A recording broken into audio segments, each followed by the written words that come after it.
महाशिवरात्रि पर पढ़े शिव पार्वती विवाह की संपूर्ण कथा विस्तार से। इसे पढ़ने से मिलता है महापुण्य। महाशिवरात्रि का महापर्व भगवान शिव और माता पार्वती के विवाहोत्सव के रूप में मनाया जाता है। हेलो दोस्तों, राम राम जी, राधे राधे, ओम नमः शिवाय। अगर आपको हमारा वीडियो पसंद है तो हमारी वीडियो को कमेंट करें, लाइक करें और चैनल को सब्सक्राइब करें। धन्यवाद। इस दिन भगवान शिव और माता पार्वती की विधि विधान से पूजा करने पर आपको इच्छित फल की प्राप्ति होती है। मान्यता है कि महाशिवरात्रि की पूजा पति और पत्नी को साथ में बैठकर करनी चाहिए। ऐसा करने से न सिर्फ उनके रिश्ते में मिठास बढ़ती है बल्कि शिव पार्वती के आशीर्वाद से उनके दाम्पत्य सुख में वृद्धि होती है। महाशिवरात्रि का व्रत करने वाले दंपतियों को पूजा में शिव पार्वती के विवाह से जुड़ी इस संपूर्ण व्रत कथा का पाठ अवश्य करना चाहिए। इससे आपको महापुण्य के साथ व्रत का संपूर्ण फल प्राप्त होता है। ब्रह्मा जी कहते हैं, हे नारद, पर्वतराज हिमाचल ने पत्नी मेना सहित कन्यादान का कार्य आरंभ किया। उस समय वस्त्राभूषणों से विभूषित महाभागा मेना सोने का कलश लिए पति हिमवान के दाहिने भाग में बैठी। तत्पश्चात पुरोहित सहित हर्ष से भरे हुए शैलराज ने पाद्य आदि के द्वारा वर का पूजन करके वस्त्र, चंदन और आभूषणों द्वारा उनका वरण किया। इसके बाद हिमाचल ने ब्राह्मणों से कहा, आप लोग तिथि आदि के कीर्तन पूर्वक कन्यादान के संकल्प वाक्य का प्रयोग बोलें। उसके लिए अवसर आ गया है। तदनंतर सुंदर लीला करने वाले परमेश्वर शंभु के द्वारा मन ही मन प्रेरित हो हिमाचल ने प्रसन्नता पूर्वक हंसकर उनसे कहा, शंभु, आप अपने गोत्र का परिचय दें। प्रवर, कुल, नाम, वेद और शाखा का प्रतिपादन करें। आप अधिक समय न बिताएं। हिमाचल की यह बात सुनकर भगवान शंकर सुमुख होकर भी विमुख हो गए। अशोचनीय होकर भी तत्काल शोचनीय अवस्था में पड़ गए। उस समय श्रेष्ठ देवताओं, मुनियों, गंधर्वों, यक्षों और सिद्धों ने देखा कि भगवान शिव के मुख से कोई उत्तर नहीं निकल रहा है। नारद यह देखकर तुम हंसने लगे और महेश्वर का मन ही मन स्मरण करके गिरिराज से बोले। नारद ने कहा, पर्वतराज, तुम मूर्ता के वशीभूत होकर कुछ भी नहीं जानते। महेश्वर से क्या कहना चाहिए और क्या नहीं, इसका तुम्हें पता नहीं है। वास्तव में तुम बड़े महिर्मुख हो। तुमने इस समय साक्षात हर से उनका गोत्र पूछा है और उसे बताने के लिए उन्हें प्रेरित किया है।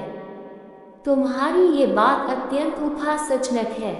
पर्वतराज, इनके गोत्र, कुल और नाम को तो विष्णु और ब्रह्मा आदि भी नहीं जानते, फिर दूसरों की क्या चर्चा है। शैलराज, जिनके एक दिन में करोड़ों ब्रह्माओं का लय होता है, उन्हीं भगवान शंकर को तुमने आज काली के तपोबल से प्रत्यक्ष देखा है। इनका कोई रूप नहीं है। ये प्रकृति से परे निर्गुण परब्रह्म परमात्मा है। निराकार, निर्विकार, मायाधीश है। साथ ही अपने भक्तों के प्रति बड़े दयालु हैं। भक्तों की इच्छा से ही ये निर्गुण से सगुण हो जाते हैं। निराकार होते हुए भी सुंदर शरीर धारण कर लेते हैं और अनामा होकर भी बहुत से नाम वाले हो जाते हैं। ये गोत्रहीन होकर भी उत्तम गोत्र वाले हैं, कुलहीन होकर भी कुलीन है। पार्वती की तपस्या से ही ये आज तुम्हारे जामाता बन गए हैं, इसमें संशय नहीं है। गिरश्रेष्ठ, इन लीला विहारी परमेश्वर ने चराचर जगत को मोह में डाल रखा है। कोई कितना ही बुद्धिमान क्यों न हो, वह भगवान शिव को अच्छी तरह नहीं जानता। ब्रह्मा जी कहते हैं, मुने, ऐसा कहकर शिव की इच्छा से कार्य करने वाले तुच्छ ज्ञानी देवर्षि ने शैलराज को अपनी वाणी से हर्ष प्रदान करते हुए फिर इस प्रकार उत्तर दिया। नारद बोले, शिवा को जन्म देने वाले तात महाशय, मेरी बात सुनो और उसे सुनकर अपनी पुत्री शंकर जी के हाथ में दे दो। लीला पूर्वक रूप धारण करने वाले सगुण महेश्वर का गोत्र और कुल केवल नाग ही है। इस बात को अच्छी तरह समझ लो।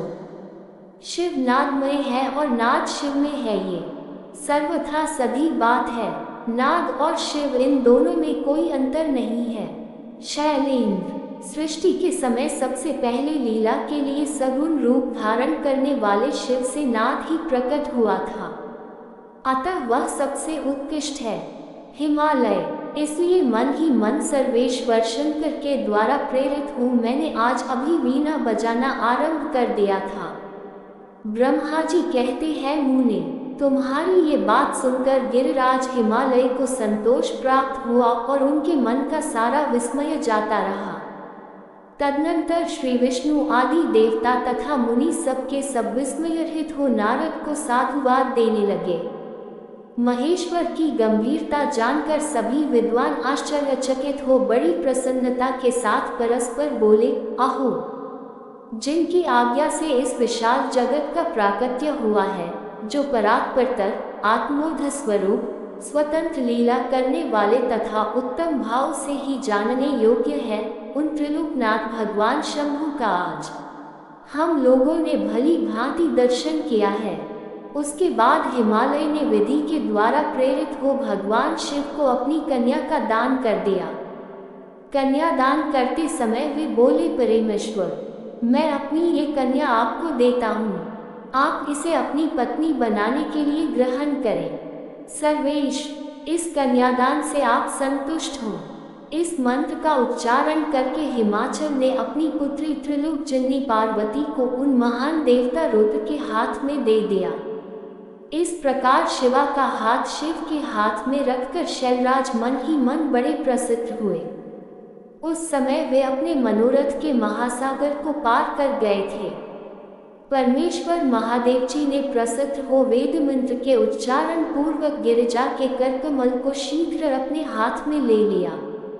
मुने, लोकाचार के पालन की आवश्यकता को दिखाते हुए उन भगवान शंकर ने पृथ्वी का स्पर्श करके इत्यादि रूप से काम संबंधी मंत्र का पाठ किया। उस समय वहां सब और महान आनंददायक महोत्सव होने लगा।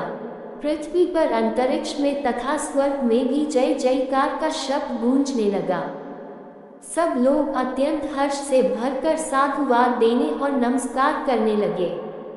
गंधर्वगण प्रेमपूर्वक गाने लगे और अप्सराएं नृत्य करने लगी। हिमाचल के नगर के लोग भी अपने मन में परम आनंद का अनुभव करने लगे। उस समय महान उत्सव के साथ परम मंगल मनाया जाने लगा। मैं, विष्णु, इंद्र, देवगण तथा संपूर्ण मुनि हर्ष से भर गए। हम हिमालय ने दहेज में अनेक प्रकार के द्रव्य, रत्न, पात्र, 1 लाख सुसज्जित गाय, 1 लाख सजे सजाए घोड़े, करोड़ हाथी और उतने ही सुवर्णजटित रथ आदि वस्तुएं दी। इस प्रकार परमात्मा शिव को विधि पूर्वक अपनी पुत्री कल्याणमयी पार्वती का दान करके हिमालय कृतार्थ हो गए।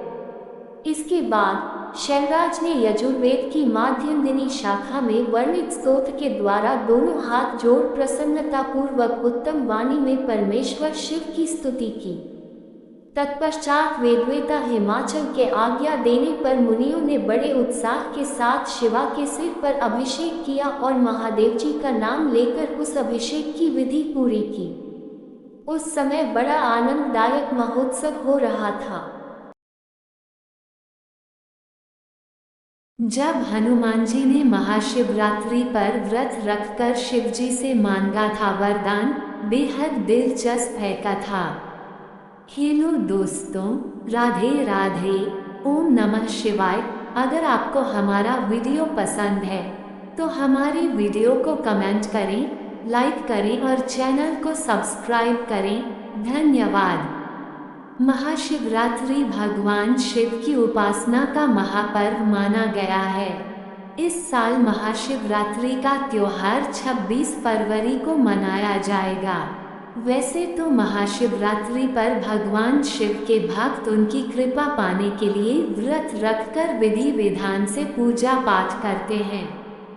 महाशिवरात्रि भगवान शिव की उपासना का महापर्व माना गया है। इस साल महाशिवरात्रि का त्योहार 26 फरवरी को मनाया जाएगा। वैसे तो महाशिवरात्रि पर भगवान शिव के भक्त उनकी कृपा पाने के लिए व्रत रखकर विधि विधान से पूजा पाठ करते हैं। लेकिन क्या आप जानते हैं कि किसी समय हनुमान जी ने भी भगवान शिव से वरदान प्राप्त करने के लिए व्रत रखा था? आइए जानते हैं कि आखिर हनुमान जी ने महाशिवरात्रि व्रत क्यों रखा और इसके परिणाम स्वरूप उन्हें क्या प्राप्त हुआ। हनुमान जी ने क्यों रखा महाशिवरात्रि का व्रत? पौराणिक कथा के अनुसार अपनी भक्ति, समर्पण और प्रेम को व्यक्त करने के लिए एक बार हनुमान जी ने भी महाशिवरात्रि का व्रत करने का संकल्प लिया। वे हिमालय की गुफाओं में जाकर भगवान शिव की उपासना में लीन हो गए। हनुमान जी स्वयं शिव जी के अवतार हैं, फिर भी उन्होंने शिवलिंग की आराधना करने का निश्चय किया। महाशिवरात्रि के दिन उन्होंने निर्जला व्रत रखा और रात्रि में जागरण कर भगवान शिव का रुद्राभिषेक किया। उन्होंने शिव तांडव स्तोत्र का पाठ किया और बेलपत्र, गंगाजल व दूध से भगवान शिव का अभिषेक किया।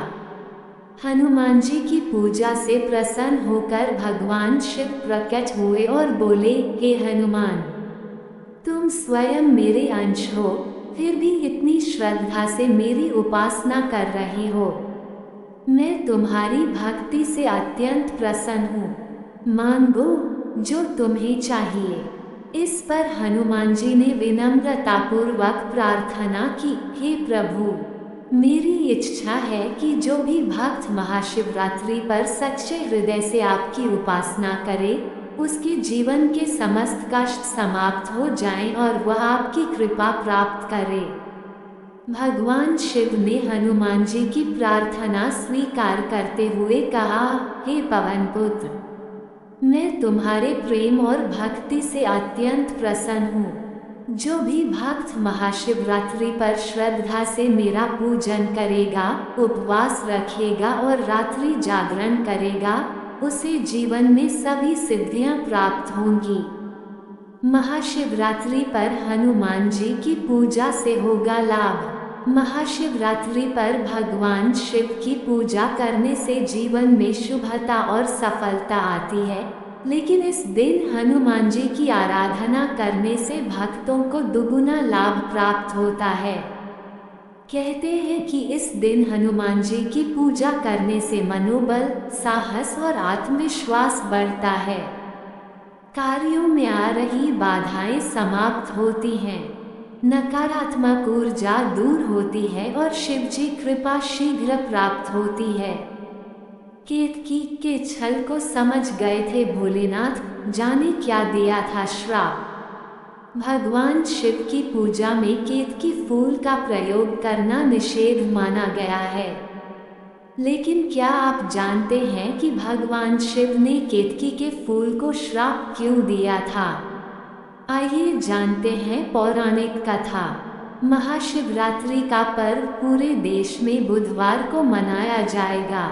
ये दिन भगवान शिव की आराधना के लिए अत्यंत महत्वपूर्ण माना जाता है। भक्तजन पूरी श्रद्धा और आस्था के साथ शिवलिंग पर जल, दूध, बेलपत्र, धतूरा, भांग और विभिन्न प्रकार के फूल अर्पित करते हैं। धार्मिक मान्यताओं के अनुसार भगवान शिव अपने भक्तों की भक्ति को सहर्ष स्वीकार करते हैं, लेकिन कुछ चीजें ऐसी भी हैं जो शिव पूजन में वर्जित मानी जाती हैं। उन्हीं में से एक है केतकी का फूल, जिसे शिवलिंग पर अर्पित करना निषेध माना जाता है। ऐसे में चलिए जानते हैं कि केतकी का फूल भगवान शिव को क्यों नहीं चढ़ाया जाता है और इसके पीछे की मुख्य वजह क्या है। भगवान ब्रह्मा और विष्णु के बीच श्रेष्ठता को लेकर विवाद। पौराणिक ग्रंथों में केतकी के फूल से जुड़ी एक पौराणिक कथा है, जिसमें भगवान शिव ने इस फूल को अपने पूजन में निषेध घोषित किया था। शिव पुराण के अनुसार एक समय भगवान विष्णु और भगवान ब्रह्मा के बीच श्रेष्ठता को लेकर विवाद उत्पन्न हो गया। दोनों ही देवता स्वयं को सबसे महान साबित करने में लगे थे। इस विवाद को सुलझाने के लिए भगवान शिव एक विशाल अग्निस्तंभ के रूप में प्रकट हुए, जिसे ज्योतिर्लिंग कहा गया। ये स्तंभ इतना विशाल और दिव्य था कि इसका कोई आदि दिखाई दे रहा था और न ही कोई अंत। भगवान शिव ने ब्रह्मा और विष्णु से कहा कि जो इस ज्योतिर्लिंग का आदि या अंत खोज कर आएगा वही श्रेष्ठ माना जाएगा। ब्रह्मा जी ने नहीं स्वीकारी हार। इस चुनौती को स्वीकार कर भगवान विष्णु वराह रूप धारण कर पृथ्वी के गर्भ में चले गए ताकि ज्योतिर्लिंग का आधार खोज सके, जबकि भगवान ब्रह्मा हंस का रूप धारण कर आकाश की ओर उड़ चले ताकि वे इसका अंत खोज सकें। विष्णु जी ने काफी प्रयास किया, लेकिन उन्हें ज्योतिर्लिंग का आधार नहीं मिला। हार मानकर उन्होंने भगवान शिव के सामने सत्य स्वीकार कर लिया। वहीं ब्रह्मा जी लगातार आकाश में ऊपर उड़ते रहे, लेकिन वे भी ज्योतिर्लिंग का अंत नहीं खोज सके। इसके बावजूद ब्रह्मा जी ने हार स्वीकार करने के बजाय एक कपटपूर्ण उपाय सोचा। उड़ान भरते समय उन्हें केतकी का एक फूल मिला, जो बहुत समय से वहां गिरा हुआ था। ब्रह्मा जी ने केतकी के फूल को अपनी योजना में शामिल कर लिया और उससे कहा कि वह झूठी गवाही दे कि उसने ब्रह्मा को ज्योतिर्लिंग का अंत देख लेते हुए देखा है। केतकी के फूल ने ब्रह्मा जी की बात मान ली और शिव के समक्ष झूठी गवाही दी कि ब्रह्मा जी ने ज्योतिर्लिंग का अंत खोज लिया है। केतकी के छल को समझ गए भगवान शिव। भगवान शिव सर्वज्ञ थे, वे इस छल को तुरंत समझ गए। ब्रह्मा जी के इस छल और केतकी के झूठे समर्थन से शिव अत्यंत क्रोधित हो गए। उन्होंने ब्रह्मा को श्राप दिया कि उनकी कभी भी पूजा नहीं होगी, क्योंकि उन्होंने अहंकार और कपट का सहारा लिया। साथ ही भगवान शिव ने केतकी के फूल को भी श्राप दिया कि अब से यह फूल उनकी पूजा में कभी स्वीकार नहीं किया जाएगा।